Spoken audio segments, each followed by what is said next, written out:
Radio Educación desde la Colonia del Valle en la Ciudad de México. Radio Educación.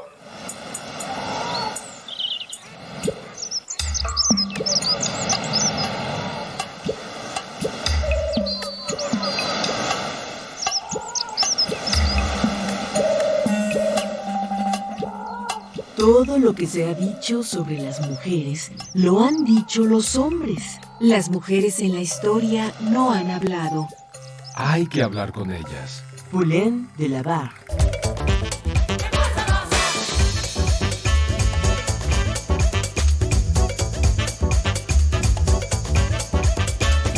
Las mujeres contamos.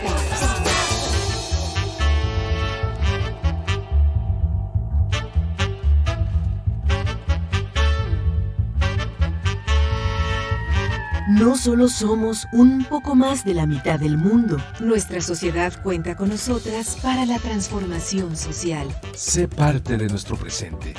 Dialoguemos de la política, de lo público y de lo íntimo. Con perspectiva de género. ¿Qué y cómo contamos las mujeres?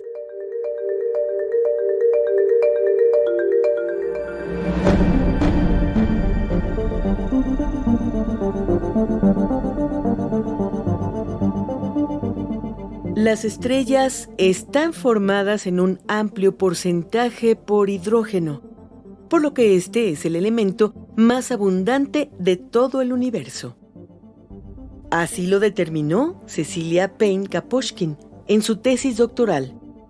Corría el año 1925 cuando esta mujer presentó en Harvard su trabajo titulado Atmósferas estelares, una contribución al estudio de observación de las altas temperaturas en las capas inversoras de las estrellas.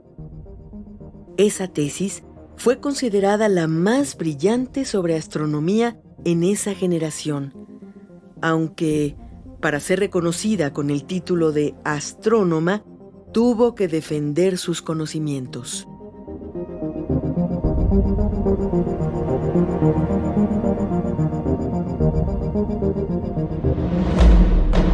Y es que ya en su natal Inglaterra, Cecilia Payne-Gaposchkin terminó su formación en botánica, física y química, pero su condición de mujer le impidió recibir el título oficial de graduada. En territorio estadounidense, ella se aferró al estudio de las estrellas y aunque quisieron eclipsarla con salarios y cargos inferiores, llegó a ser la primera astrónoma reconocida en los altos círculos de estudios de Harvard.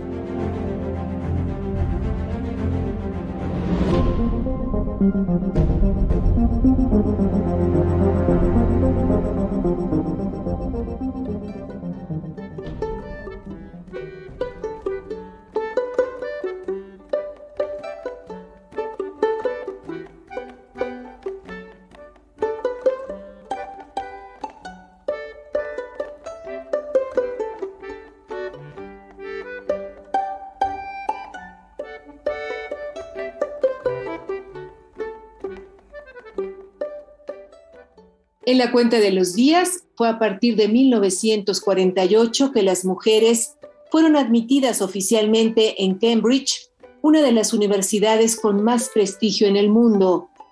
Antes de esa fecha, algunas lograron realizar estudios, pero sin la posibilidad de recibir un título solo por el hecho de ser mujeres. Fue el caso de Cecilia Payne-Gaposchkin, una de las más grandes astrofísicas de todos los tiempos, la primera mujer en obtener un doctorado en el área de astronomía y a quien está dedicado este programa. Damos la bienvenida a nuestra invitada. Doctora, buenas noches. ¿Podría presentarse para nuestras audiencias? Buenas noches, muchas gracias por invitarme a esta entrevista.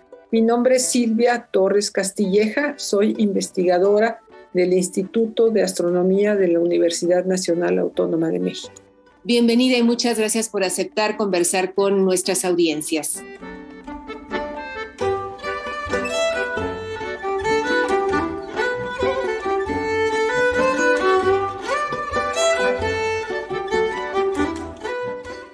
Ante este micrófono, Ana Leticia Vargas, y en época de pandemia, detrás de las pantallas, todo el equipo de Las Mujeres Contamos, encabezado por Guadalupe Sánchez López, le invita a permanecer la próxima hora en sintonía con este programa.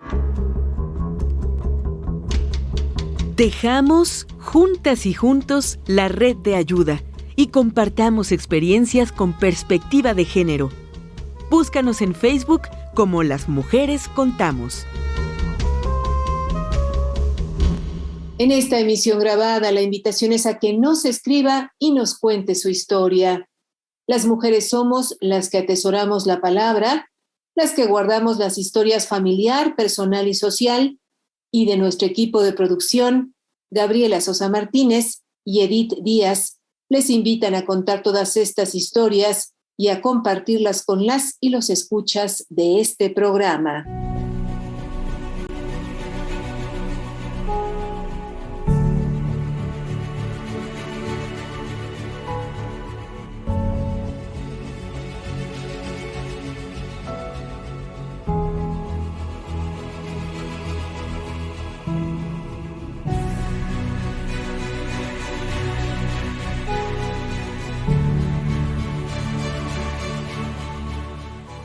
En esta emisión grabada de Las Mujeres Contamos, hoy nos acompaña la doctora Silvia Torres Castilleja. Ella es investigadora emérita del Instituto de Astronomía de la UNAM y del Sistema Nacional de Investigadores.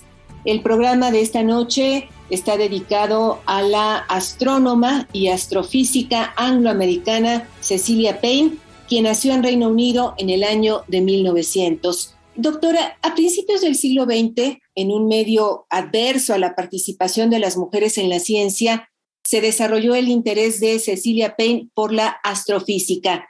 ¿Por qué? ¿Qué condiciones posibilitaron que así fuera?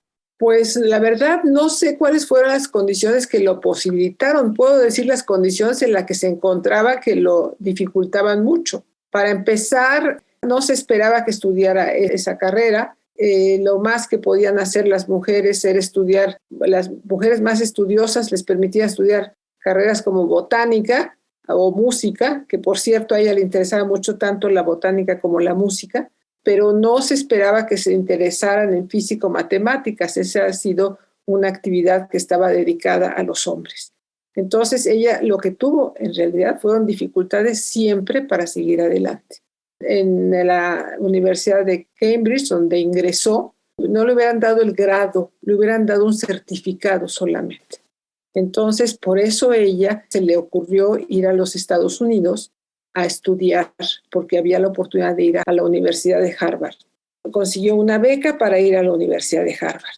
Pero ya para entonces ya estaba interesada en la astronomía. Lo que le llamó la atención en la astronomía, según ella misma ha contado, es que recién ingresó a la universidad en Inglaterra, tuvo la oportunidad de escuchar una conferencia de un gran investigador, el señor Sir Arthur Eddington, Arturo Eddington, que había ido recientemente, en 1919, fue a la isla Mauricio, al sudoeste de África, a observar un eclipse de sol.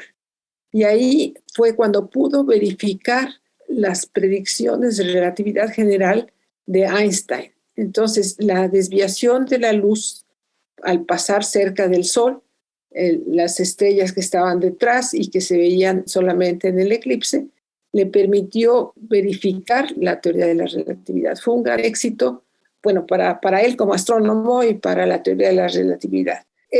Él dio una plática, una conferencia, y Cecilia Payne la pudo escuchar, y parece que esto la volvió loca, la enloqueció de felicidad y de entusiasmo. Dice que por 3 noches no durmió de la pura interés que esto surgió en ella, y decidió estudiar astronomía. Entonces eso la llevó a acercarse a Harvard, del observatorio de Harvard, y consiguió una beca. Y fue a Harvard a estudiar. Bueno, todavía quiero decir algo de la universidad en Inglaterra. Para ir a la universidad sí podía hacerlo, pero tenía que sentarse en la fila de hasta adelante, y ahí no se permitía que se sentaran otros varones. porque estaba reservada a las mujeres y ella era la única. Así es que estaba en todo momento con dificultades y segregada.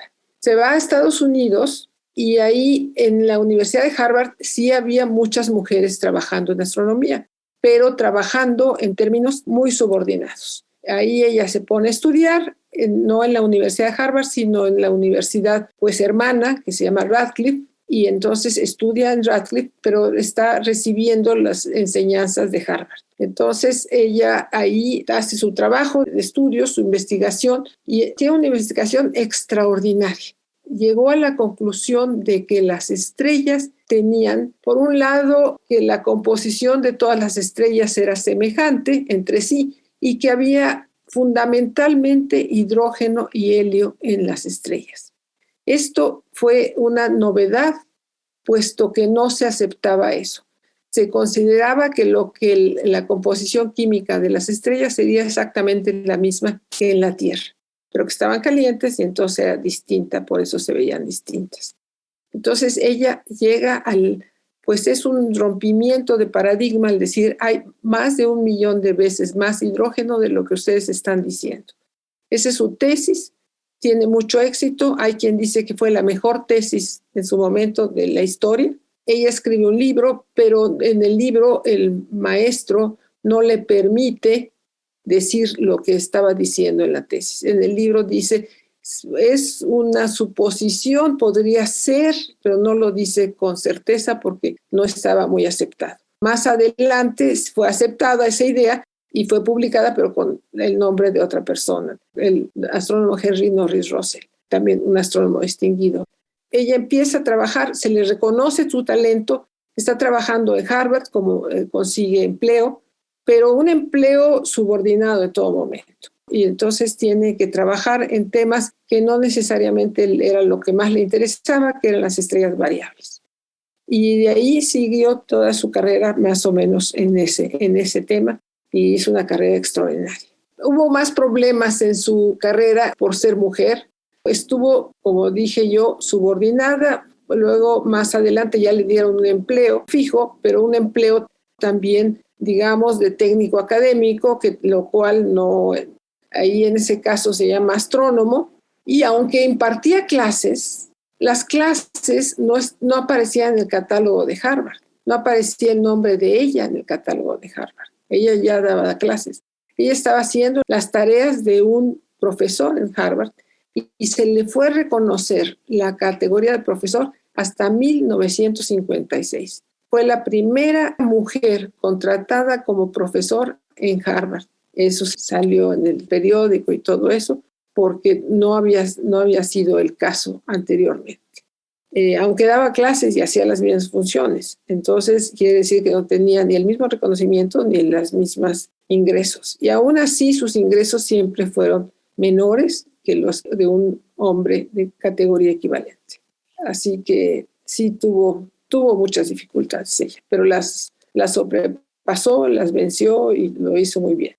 Doctora Silvia Torres Castilleja, sobre esta visión general que nos ha dado ya de Cecilia Payne, quisiéramos ver la posibilidad de precisar algunas cuestiones. Por ejemplo, ¿cómo es que Cecilia logró entrar a Cambridge? ¿Había otras mujeres preparándose en el mismo campo que a ella le interesaba en ese momento? No, en el mismo campo no había otras mujeres en ese momento, pero como digo, lo que les permitían estudiar era botánica o música. No había nadie en física, matemáticas. Entonces ella es la primera que entra en ese campo.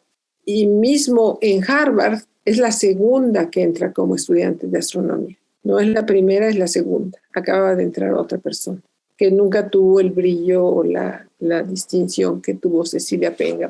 Y por lo que usted nos comentaba, es por la falta de oportunidades en Gran Bretaña que ella decide emigrar a Estados Unidos, ¿correcto? Exactamente, por la falta de oportunidades como mujer, decide emigrar a Estados Unidos, donde también había falta de oportunidades como mujer, pero no eran tan extremas. Ella consideró eso.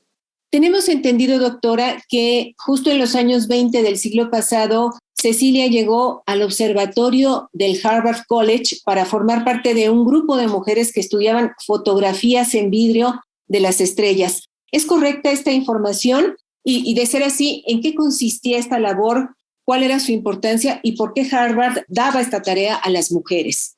Harvard tenía contratado 80 mujeres como ayudantes revisando las fotografías que se habían obtenido principalmente en los observatorios del sur, en el Observatorio del Sur que había instalado una estación Harvard en Sudamérica, creo que la de Perú, y ahí había tomado muchas imágenes del cielo, principalmente de la nube mayor y la nube menor de Magallanes, que se ven en el cielo del sur, y necesitaba analizar esas imágenes. Ahora, las imágenes son fotografías, es muy difícil describirlas, pero en fin, digamos de 20 centímetros o de 30 centímetros por 50 centímetros en placas de vidrio, o sea, láminas de vidrio donde está ahí puesta la parte sensible de la fotografía. Nosotros estamos acostumbrados a que había las películas en acetato, la película en acetato, donde uno de los lados está bañado en la sustancia que son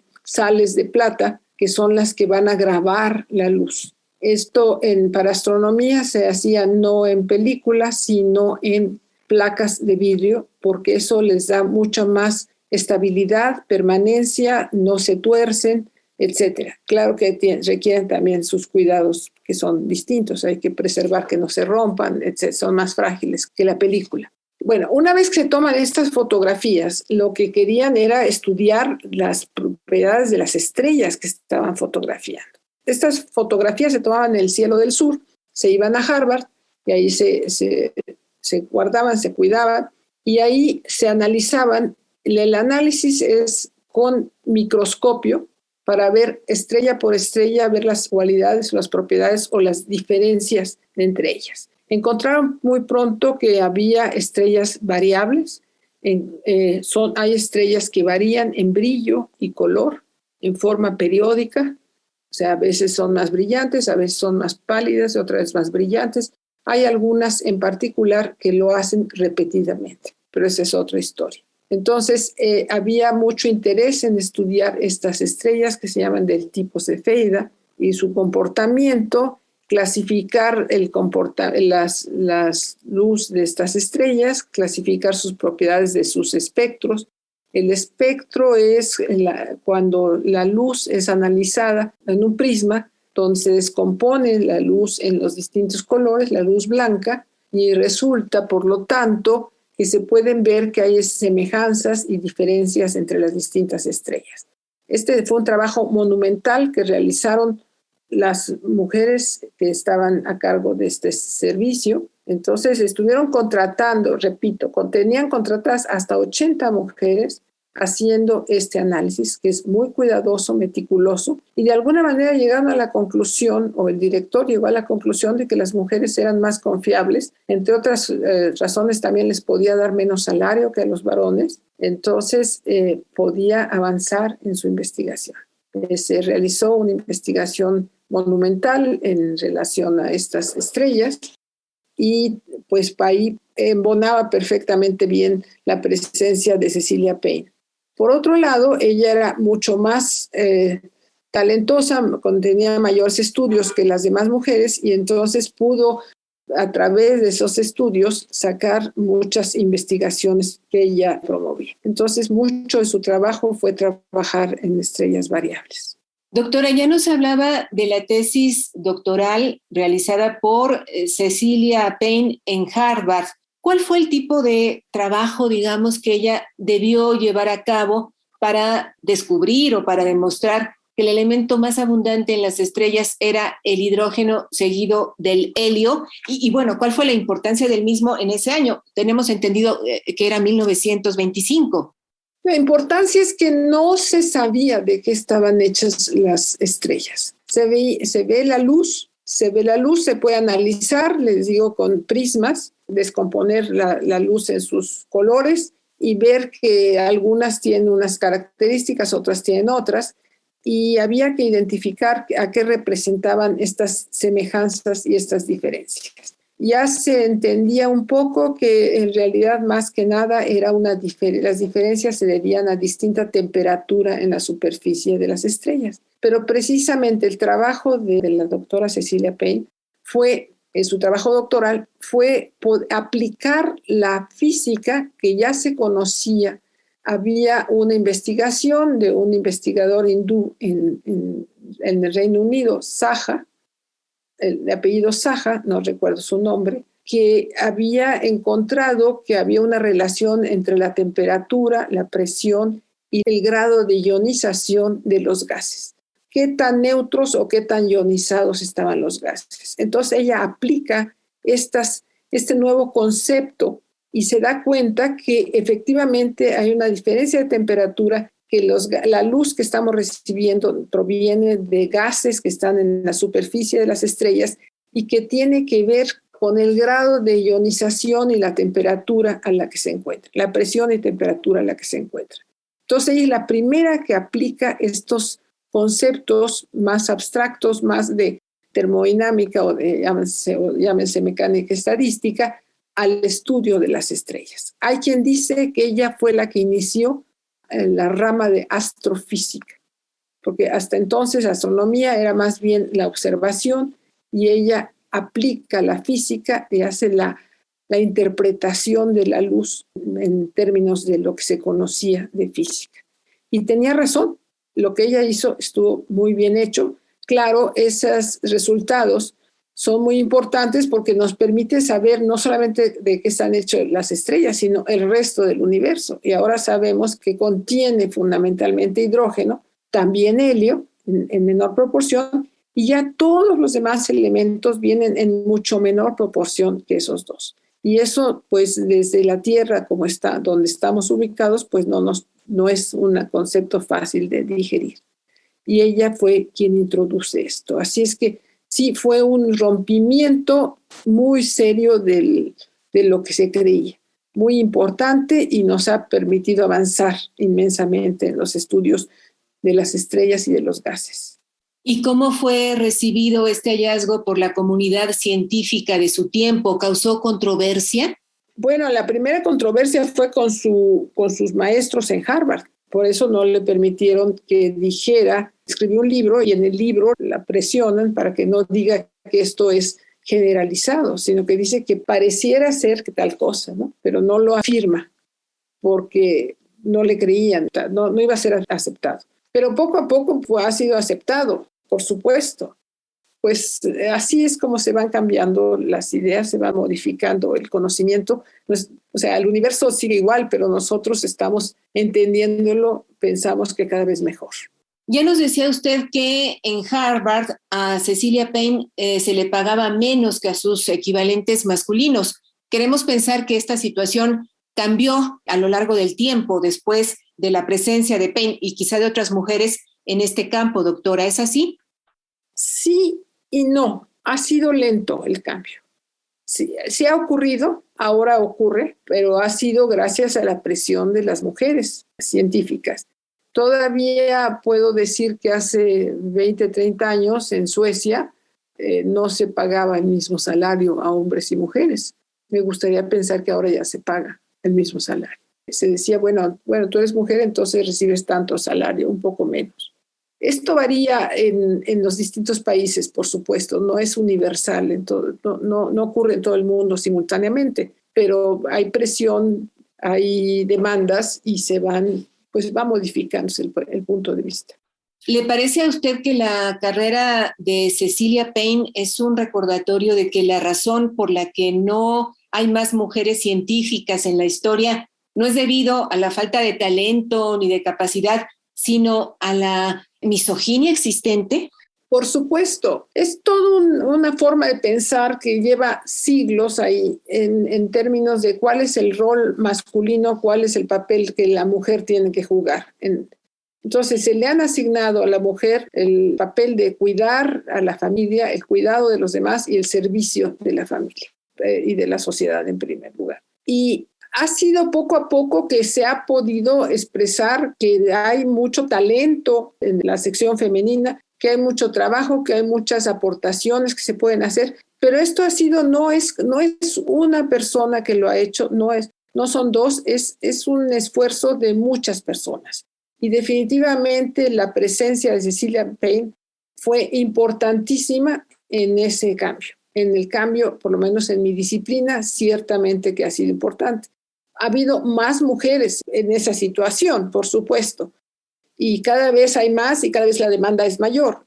Y se ha ido cambiando el punto de vista de los hombres al respecto. Y también de las mujeres, porque las mujeres están pidiendo su espacio, su igualdad de circunstancias, están pidiendo igualdad de oportunidades y es algo muy importante. Así es que es un esfuerzo de mucha gente en muchas generaciones y Cecilia, por supuesto, tenemos que agradecerle mucho a ella. Sin duda, doctora.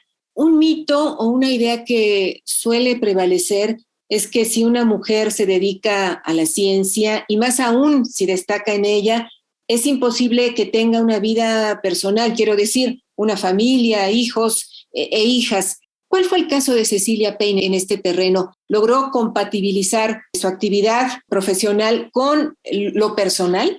Definitivamente sí. Para empezar, ella conoció a un astrónomo, un joven astrónomo ruso que había salido de la Rusia al principio del siglo, por ahí de 1920, lo conoce en Europa y se lo lleva a Estados Unidos, quizá en 22, no sé en qué año. Se lo lleva a Estados Unidos y después se casa con él y tienen 3 hijos y mucho del trabajo de ella lo hicieron en colaboración, lo hicieron ella y su esposo.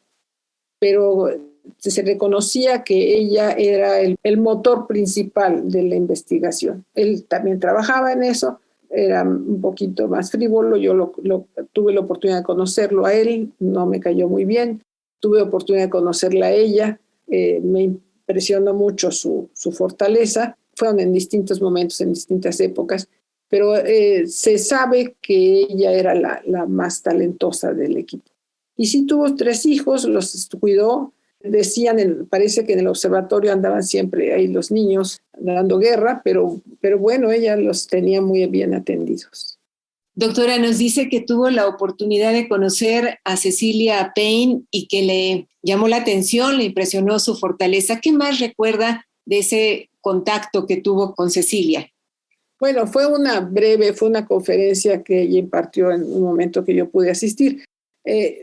Tenía también una situación que fumaba desesperadamente, entonces impresionaba también mucho su capacidad de fumar. Pero su trabajo era muy importante, muy bien pensado, con una gran reflexión. O sea, sí se notaba su talento. Cuando uno encuentra personas inteligentes que le llaman a uno la atención, pues sí se percibe en su plática, en su charla. Se percibe esa inteligencia, ese talento. Entonces, eso fue lo más importante. ¿Cuándo empezó a llegar el reconocimiento para Cecilia Payne? Pues llegó primero con el empleo que le dieron de astrónomo, empezó a darle ese reconocimiento en 1934, parece ser. Parece ser también que el rector de la Universidad de Harvard había dicho que de ninguna manera se le contrataría como profesor, que mientras él fuera rector, no le contrataría como profesor. La contratan como profesor hasta 1956. La tesis que ella la hace cuando tiene 23 años y que fue el rompimiento de paradigmas. Y hasta 56 le dan una plaza plena en Harvard. Entonces fue un retraso significativo, claro que sí. Y ya para entonces, para los años 50, encontramos más mujeres estudiando, interesadas en la astrofísica. Sí, ya había más mujeres interesadas en astrofísica, pero había de todas maneras muchas de las universidades, sobre todo las universidades privadas, seguían siendo de varones. Entonces, todavía en 1965, muchas de las universidades de las privadas eran para hombres y aunque tenían junto, de las más famosas, tenían junto universidades femeninas de alguna manera asociadas, pero no llevaban el prestigio, etcétera, de las grandes universidades. Y solamente algunas de las universidades estatales, o muchas, no sé cuántas, recibían mujeres en igualdad de circunstancias. Estoy hablando de Estados Unidos. La verdad no sé de Europa, no conozco. Y aquí en México, pues sí, ya había, desde hacía mucho, ya estábamos recibiendo, ya había recibido mujeres, por supuesto. Así es que en México sí hubo quizá más apertura antes que en los Estados Unidos, pienso yo. Si le parece bien, en la segunda parte de esta charla podemos conversar sobre México, sobre la presencia de las mujeres en la disciplina, pero antes preguntarle si nuestras audiencias, a partir de la charla que hemos sostenido con la doctora Silvia Torres Castilleja, se interesaran por conocer más acerca de la figura, del trabajo de Cecilia Payne, ¿a qué fuentes pueden recurrir? Hay mucho trabajo sobre ella. Las fuentes principales son si quieren un trabajo serio, las investigaciones que ella realizó se encuentran en línea y se pueden consultar. Hizo mucho trabajo sobre estrellas variables, muchísimos trabajos, y mucho de ello fue con su esposo, con Sergei Gaposchkin.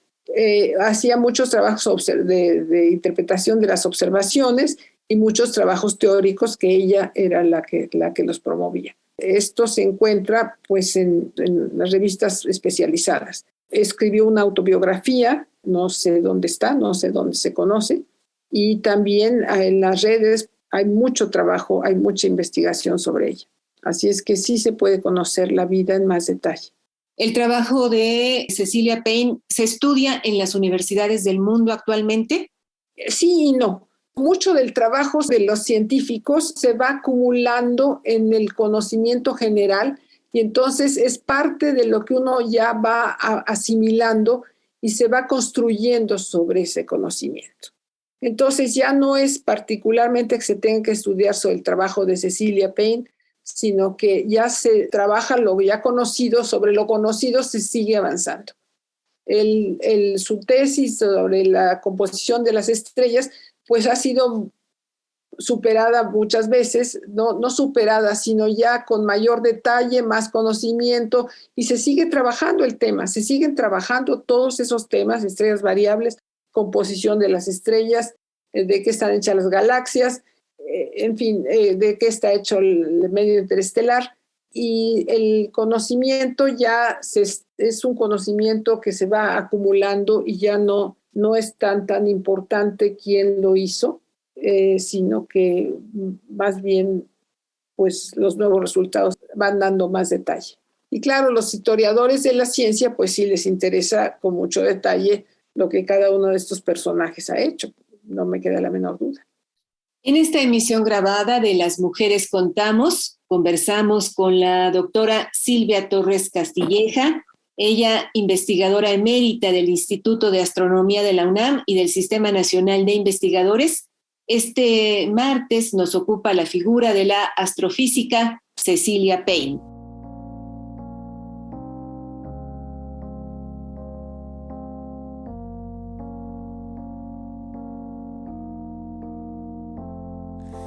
Respirar para sacar la voz, despegar tan lejos como un águila veloz. Respirar un futuro esplendor, cobra más sentido si lo creamos los dos. Liberarse de todo el pudor, tomar de las riendas, no rendirse al opresor. Caminar erguido sin temor, respirar y sacar la voz.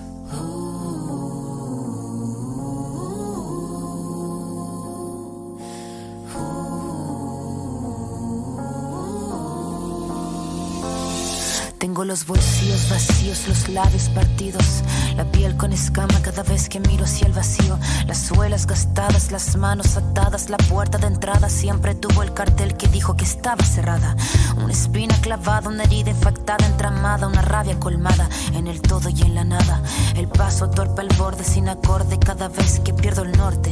Tengo la pérdida del soporte, el tiempo que clava me traba, la daga me mata, filuda la flama sin calma, que de las manos se me escapa, pero tengo mi rincón florido, sacar la voz, no estoy sola, estoy conmigo. Liberarse de todo el pudor, tomar de las riendas, no rendirse al opresor, caminar erguido sin temor, respirar y sacar la voz.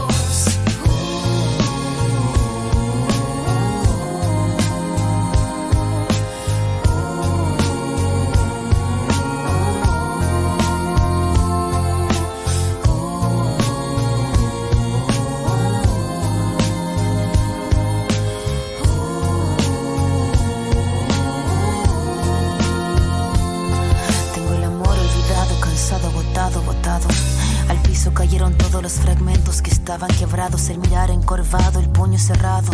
No tengo nada, pero nada suma en este charco.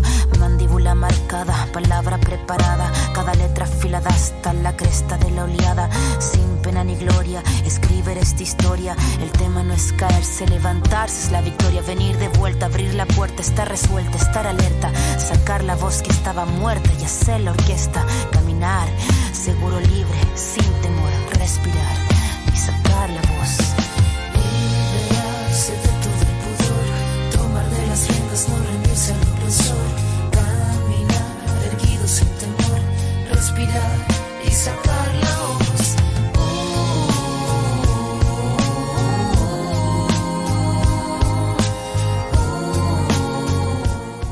Y saludamos a nuestra compañera Eliud Hernández. Muy buenas noches, Eliud. Adelante, te escuchamos. Hola, ¿qué tal, Ana Leticia? Saludo con mucho gusto a ti y a quienes escuchan Las Mujeres Contamos. Para que las mujeres pudiéramos mirar las estrellas científicamente, fue necesario romper techos de cristal. Y eso fue lo que hizo, precisamente, Cecilia Payne-Gaposchkin, con una tesis tan brillante que aún en nuestros días sigue iluminando el conocimiento acerca de las estrellas y los elementos que las conforman. Y como en ciencia es necesario trabajar en equipo, nuestra invitada de esta emisión nos comparte también que un grupo de mujeres, conocidas lamentablemente como las computadoras de Harvard, quienes padecieron desigualdad salarial, también aportaron su conocimiento y talento en ciencias exactas para la clasificación de miles de cuerpos celestes. Esta noche Las Mujeres Contamos al estilo de una divulgadora apasionada por la ciencia, quien nos deja una pregunta en el aire. Vamos a escucharla. ¿Sabes de qué elemento químico están hechas las estrellas? Si tu respuesta inmediata es decir que en su mayor parte de hidrógeno, estás en lo correcto. Pero, ¿sabes cómo se llegó a esta conclusión que hoy parece obvia? Hola. Yo soy Anaeli Pacheco Blanco y soy divulgadora científica, maestra en ciencias con especialidad en astrofísica. Hoy les quiero contar sobre una de las astrónomas más importantes de la historia y tal vez no tan conocida como debería serlo. Cecilia Helena Payne-Gaposchkin. Su tesis doctoral es considerada la más brillante nunca escrita en astronomía, y en ella, en 1925, propuso que las estrellas están compuestas principalmente de hidrógeno. Para ello, utilizó la teoría de ionización de Saja, que relacionaba cómo los átomos ganaban o perdían electrones con la presión y la temperatura. También utilizó la clasificación de estrellas usando la forma de su espectro, que también se relaciona con la temperatura y que fue realizada por un grupo de mujeres fascinantes conocido como las computadoras de Harvard. Entre ellas estaban Annie J. Cannon y Henrietta Swan Leavitt. El trabajo de este grupo y el de Cecilia ha sido muy importante para conocer lo que sucede con las estrellas durante el transcurso de su evolución y los cambios que suceden con todas ellas. Esto ayuda a conocer más sobre nuestra estrella más cercana, el Sol, y las estrellas que forman galaxias muy distantes. Además de que permitió que las mujeres participaran de manera más activa en la investigación científica de la época, aunque no estuvo ausente de barreras y desigualdades. Por estas razones, tanto Cecilia Payne y el grupo de las computadoras de Harvard han servido de inspiración para muchas mujeres que se dedican a la astronomía, precisamente porque así se construye la ciencia. En equipo y con el trabajo de personas de la misma época o épocas anteriores, se puede impulsar nuevo conocimiento y ampliar la mirada a nuevas ideas. Para conocer más de astrofísica, pueden seguir al grupo de Astrofísicos en Acción o las diversas páginas de divulgación de la astronomía de los muchos grupos de personas aficionadas en el país. En inglés, una fuente siempre confiable de información es la NASA.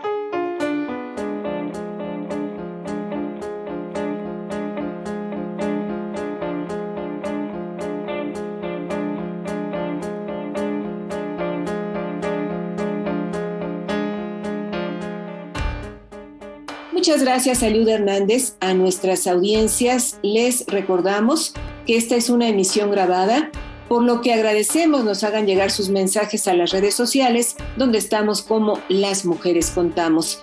En esta emisión grabada Hemos estado conversando sobre la figura de Cecilia Payne y hoy nos acompaña la doctora Silvia Torres Castilleja, ella investigadora emérita del Instituto de Astronomía de la UNAM y del Sistema Nacional de Investigadores. Y bueno, además hay que decirlo, ella es la primera astrónoma mexicana y nos encantaría poder platicar sobre esta experiencia. Doctora, en esta segunda parte del programa, ¿cómo es que usted llega a la astronomía y con qué obstáculos y oportunidades se encuentra? Yo llegué, lo he dicho varias ocasiones, llegué por casualidad. Yo quería estudiar química, pensé que iba a estudiar química cuando salí de la secundaria, y en la preparatoria me di cuenta que existía la carrera de física en la Facultad de Ciencias, que era muy pequeña y que por lo tanto era muy difícil saber que existiera. Y ahí ya en la carrera de física me interesó una materia de astrofísica muy importante. Me cautivó esa materia. Ahora, lo que quiero decir también es que cuando yo estudié en la preparatoria ya había muchas mujeres. Yo estudié en la preparatoria, ingresé en 1956 y 57, estuve en la Escuela Nacional Preparatoria, y había una buena fracción de mujeres. Quizá un poco menos de la tercera parte, pero no se sentía que uno estuviera solo ahí, abandonado en medio de todo un mar de varones. No, ya había bastantes mujeres. Lo mismo en la Facultad de Ciencias, había bastantes mujeres.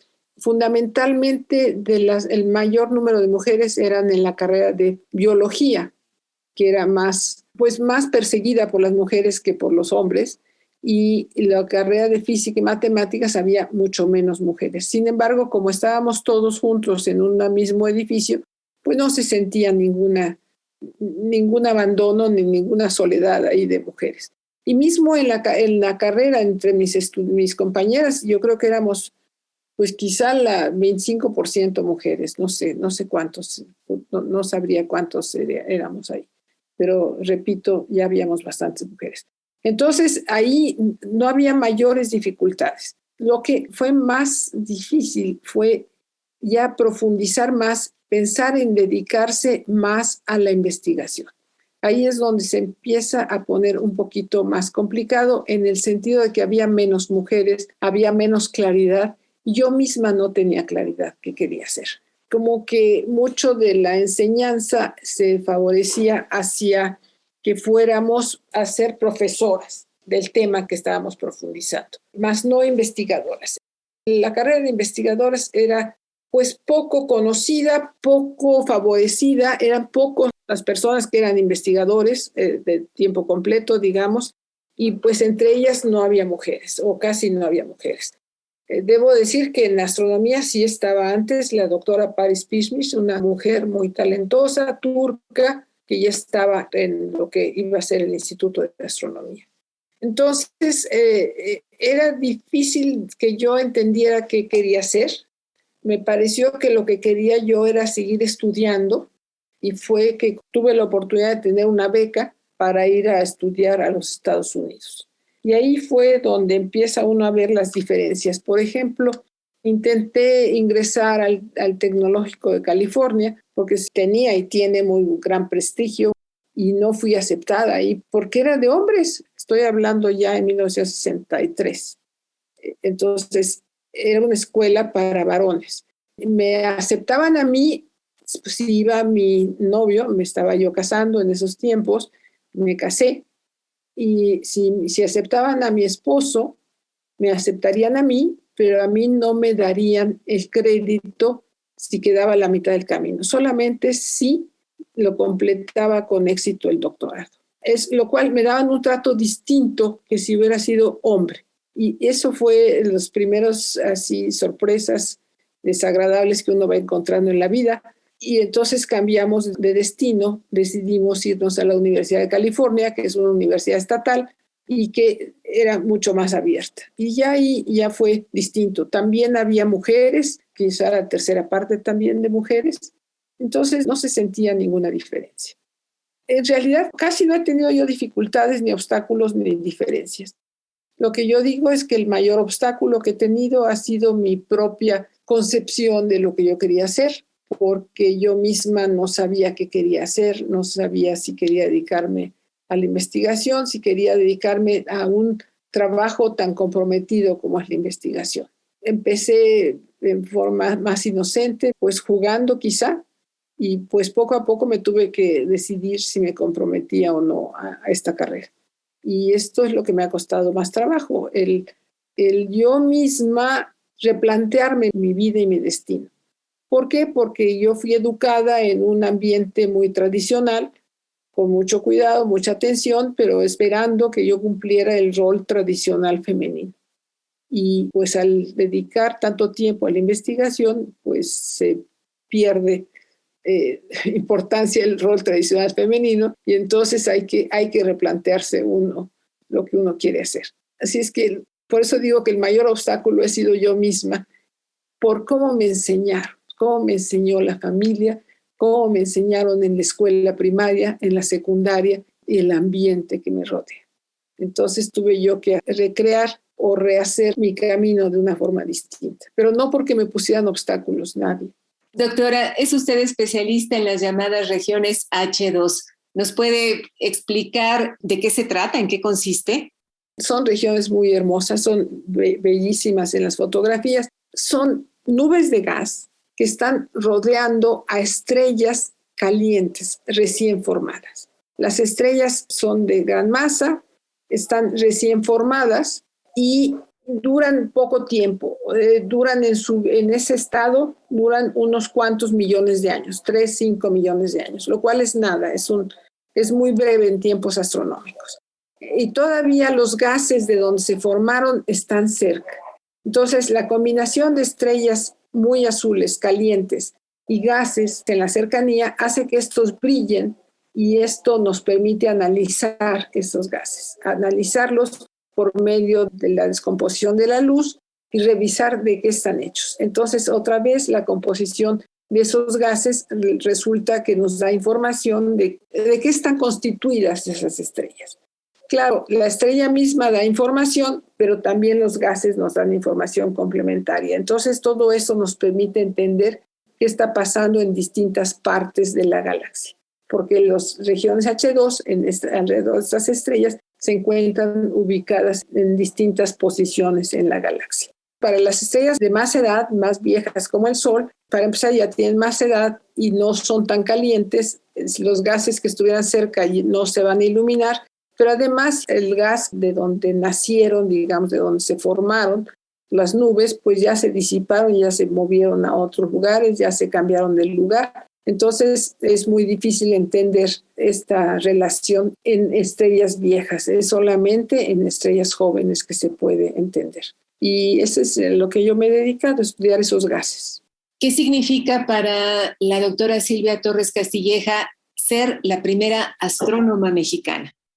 Pues mira, la verdad no sé, repito, ya estaba la doctora Paris Pismis antes de mí, y entonces quizá ella ya había roto todas las barreras que yo me hubiera tocado romper, pero así es que yo ya no tuve que romper ninguna barrera. O sea, no significa nada, no significa nada. Lo único que me gustaría que haya significado es que mi presencia les haya dado impulso a otras mujeres para acercarse a esta disciplina. Yo creo que el solo estar yo ahí ha permitido que otras mujeres se animaran a continuar su carrera, a ver que se podía llevar una carrera profesional, que se podía tener una familia. Yo estoy casada y tengo 2 hijos y de alguna manera logré criarlos mientras estaba trabajando. De todas maneras, con muchos trabajos lo logré, pero sí se lograron. Y entonces pienso que las personas que me siguieron pudieron hacerlo con mayor serenidad y tranquilidad y sin tanta preocupación. Espero que eso haya apoyado en ese sentido. A propósito de esto que nos comenta, ¿cuál es hoy la presencia de las mujeres en el campo de la astrofísica, como estudiantes por un lado, pero también como investigadoras? Bueno, las mujeres en astrofísica han hecho grandes aportaciones, como los hombres. O sea, no estoy diciendo que hayan hecho más o menos, sino que han sido pues parte del trabajo, parte de la investigación. En este momento en México hay alrededor de 20-25% de los investigadores son mujeres. Estoy hablando de todas las universidades donde hay astrónomos. No son muchas, pero digamos, más o menos es eso. En términos de estudiantes, el número de estudiantes mujeres es mayor. O esperamos que esto nos lleve a que a la larga lleguemos a un equilibrio de 50%, que es lo que tocaría, o cercano al 50%, pero no sabemos porque lo que pasa con las mujeres es que aunque vayan avanzando, muchas veces hay lo que le llaman la pérdida por goteo, y es que van retirándose de la investigación conforme van avanzando en sus estudios, por distintas razones, por razones familiares, por razones que no consiguieron beca o que ya tuvieron hijos y no pueden con la carga de trabajo. En fin, hay muchísimas razones para que eso suceda, y sucede que es más notorio en mujeres que en hombres. Entonces a eso le llaman la pérdida por goteo de la mujer que no alcanza a tener la carrera científica totalmente bien lograda. Pero yo espero que ahora que tenemos muchas mujeres estudiantes, que alcancemos el equilibrio. Dentro de esta rama del conocimiento, ¿hay algunos temas en particular que hayan interesado a las mujeres astrofísicas que les llamen particularmente la atención, doctora? Lo que yo he revisado es que todos los temas les han llamado la atención. La astronomía en México, que empezó con unos cuantos astrónomos que se contaban con una mano, pues se ha diversificado en temas, en técnicas, en fin, en formas de ver el asunto. Estuve haciendo una revisión de qué estaban haciendo las mujeres astrónomas y me doy cuenta de que se dedican exactamente a todos los temas, están incursionando en todos los temas, también en las técnicas, porque me estoy refiriendo, por ejemplo, hay los que se dedican a hacer fundamentalmente observaciones, hay los que se dedican a hacer trabajo más teórico, más abstracto, y hay los que se dedican a hacer computación y modelos matemáticos y simulaciones numéricas y matemáticas. Y me doy cuenta que todas ellas, en todos estos campos, han incursionado las mujeres. Entonces, lo que estoy diciendo es que se han logrado todas las técnicas. También han participado en los distintos cargos de dirección, de comités, de decisiones, en fin, en distintos cargos y responsabilidades. También puedo decir que ha habido cosas notables, como la doctora Gloria Königsberger aquí en México, cuando era miembro del Instituto de Astronomía, fue la primera, la que promovió la llegada del Internet a México. Ahora no podríamos visualizar esta sociedad sin Internet, pues ella fue la que consiguió la primera conexión directamente al Instituto de Astronomía, después de hacer 1000 trámites en todos lados, en Estados Unidos y en la Secretaría de Comunicaciones y Transportes, etc. Entonces, como ve, hay de todo. Ha habido de todas las actividades, pienso yo, que de todo el estilo de actividades han participado las mujeres. Claro, son menos numerosas que los hombres, pero pues se han metido a todo, y con éxito o con igualdad de éxito o con igualdad de falta de éxito. Doctora, la astrofísica del siglo XXI se está estudiando e investigando con perspectiva de género. En todo caso, ¿es importante que ocurra de esta manera? A ver, a mí no me gusta pensar que la investigación tiene que tener perspectiva de género. Yo creo que no, por lo menos del tipo de disciplinas de ciencias duras, yo creo que no es un problema, no tiene que tener perspectiva de género. Lo que tiene que tener perspectiva de género, según yo, es la oportunidad de empleo, la oportunidad de desarrollo, la oportunidad de acceso a los estudios, etc. Pero una vez que entra una mujer, pienso yo que no va a ser distinta astrofísica que lo que hace un hombre. En otras disciplinas es posible que sí ocurra, quizá en las disciplinas sociales o en trabajo social o en enfermería, puede ser que tengan otra perspectiva, pero pienso que en matemáticas, física, geofísica, geología, no lo veo con perspectiva de género. En la investigación sí veo con perspectiva de género el captarlas, el atender sus necesidades, etcétera, pero es distinto, ¿no? ¿Cómo podemos despertar en nuestras niñas, en nuestras jóvenes, el interés por una disciplina como la astrofísica? Pues es difícil, es fácil y difícil. La verdad es que la astrofísica sí despierta mucho interés. Despierta mucho interés en niños y niñas, como que les despierta la imaginación. Y entonces, en ese sentido, los astrónomos sentimos que tenemos la responsabilidad de atraer a esos jóvenes para que se vayan a las carreras de ciencias exactas y luego ya decidan si realmente astrofísica es lo que les interesa o los que les interesa más es la geología, la geofísica, el estudio de los volcanes o el estudio de qué sé yo. Pero sí necesitamos llamar a los niños, necesitamos atraer a los niños y es muy difícil lograrlo. Pienso yo que las matemáticas es un lenguaje importantísimo que tenemos que enseñar y lo tenemos que enseñar desde la primaria, pero con gusto, con alegría, con lo interesante que son las matemáticas. Y yo les digo que no sea un castigo de Dios, como lo enseñan muchas veces los maestros. Creo que el maestro tiene una enorme responsabilidad en atraer a los niños y niñas hacia las ciencias. Y creo que la enorme responsabilidad es hacer atractiva estas pequeñas cápsulas de ciencia o las matemáticas, que es la base de muchas de las ciencias, pues hacerlo atractivo, hacerlo interesante. Creo que hay mucho interesante en ese espacio. Y también ahí sí hay mucho problema de género, porque el propio maestro o la propia familia propone o supone que las mujeres no deben estudiar matemáticas, estas son carreras de ingeniería, matemáticas son carreras de hombres y no de mujeres, y pues es algo que tenemos que quitar de la cabeza, tenemos que cambiar esa forma de pensar, porque yo creo que tenemos tanto talento las mujeres o tanta falta de talento como los hombres y podemos contribuir de forma igual en todas esas áreas y nuestro país nos necesita.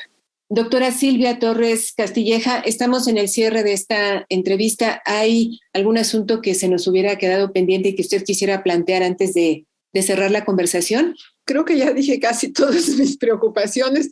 Mi mayor preocupación es tratar de decirles a los jóvenes que se entusiasmen por lo que están haciendo, que estudien lo que quieran, pero que sea algo que les guste, que lo disfruten, que piensen que van a trabajar en eso toda su vida y que lo hagan con gusto y con placer y como un reto diario para superarse todos los días y no como una carga espantosa que se tiene que sufrir día con día.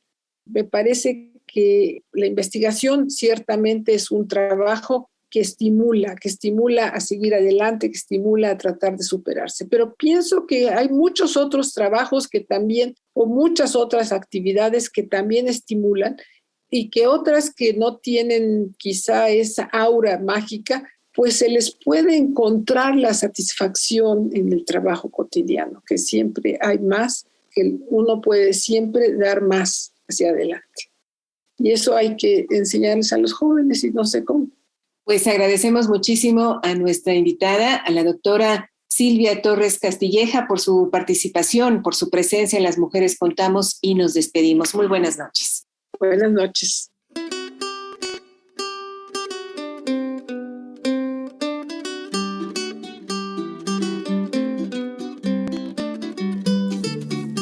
Las Mujeres Contamos. Participamos en este programa el equipo de Las Mujeres Contamos, Eliud Hernández, Edith Díaz, Guillermo Lagarda, Gabriela Sosa Martínez, Marlene Reyes y Ana Leticia Vargas, en una producción de Guadalupe Sánchez López.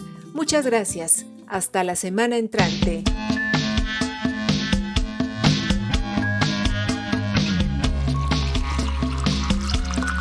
Las mujeres tenemos historia. Contarla es parte de la construcción de un futuro con equidad. Desde la Ciudad de México, 1060 kHz en amplitud modulada. Radio Educación. Las mujeres contamos. Las mujeres contamos.